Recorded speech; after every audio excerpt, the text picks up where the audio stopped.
एक ब्राह्मण को विवाह के कई सालों बाद पुत्र हुआ, लेकिन कुछ सालों बाद बच्चे की मृत्यु हो गई। ब्राह्मण शव लेकर श्मशान पहुंचा और उसे देखकर अपने बेटे के जन्म और उसकी खुशी के दिन याद करने लगा। श्मशान में एक गिद्ध और एक सियार रहते थे। दोनों ने एक व्यवस्था बनाई थी कि दिन में सियार मांस नहीं खाएगा और रात में गिद्ध। सियार ने सोचा कि यदि ब्राह्मण दिन में शव रख कर चला गया तो गिद्ध उसे खा लेगा, इसलिए उसने सोचा कि ब्राह्मण को देर तक रोक कर रखा जाए। वहीं गिद्ध भी मौके का फायदा उठाने की योजना बना रहा था। वह ब्राह्मण के पास गया और उसे वैराग्य की बातें बताने लगा। गिद्ध ने कहा, आपके दुख का कारण केवल मोह है। संसार में आने से पहले हर प्राणी की उम्र तय होती है। आप अपने बेटे को वापस नहीं ला सकते, इसलिए शोक छोड़कर घर लौट जाइए। संध्या का समय आ रहा है। श्मशान में प्राणियों के लिए डरावना होता है। गिद्ध की बातें ब्राह्मण के रिश्तेदारों को अच्छी लगी और वे ब्राह्मण से कहने लगे, बच्चे के जीवित होने की उम्मीद नहीं है तो यहाँ रुकने का क्या फायदा। सियार ने यह सब सुना और सोचा कि गिद्ध की चाल सफल हो गई, तो वह ब्राह्मण के पास आया और कहने लगा, बड़े निर्दय हो, जिनसे तुम्हें सच्चा प्रेम था उनके मृत शरीर के साथ कुछ पल नहीं बिता सकते।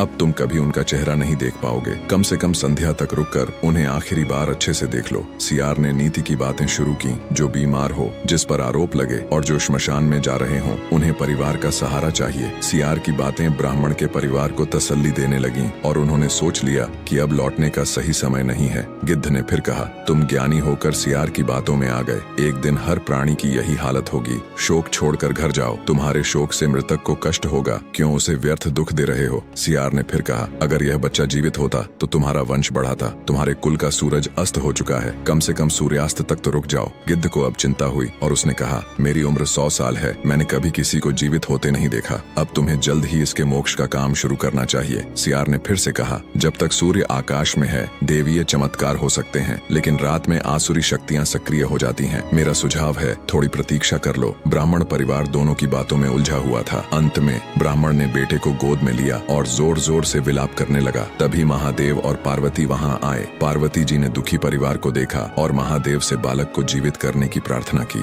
महादेव ने बालक को 100 साल की उम्र दे दी। गिद्ध और सियार दोनों हैरान रह गए। तब आकाशवाणी हुई, तुमने दूसरों को उपदेश तो दिया, लेकिन उसमें तुम्हारा स्वार्थ था, इसलिए तुम्हें इस निकृष्ट योनि से जल्दी मुक्ति नहीं मिलेगी। निष्कर्ष, शोक का आडंबर करने से कुछ नहीं मिलता। हमें सच्चे दिल से दूसरों के कष्ट पर शोक करना चाहिए।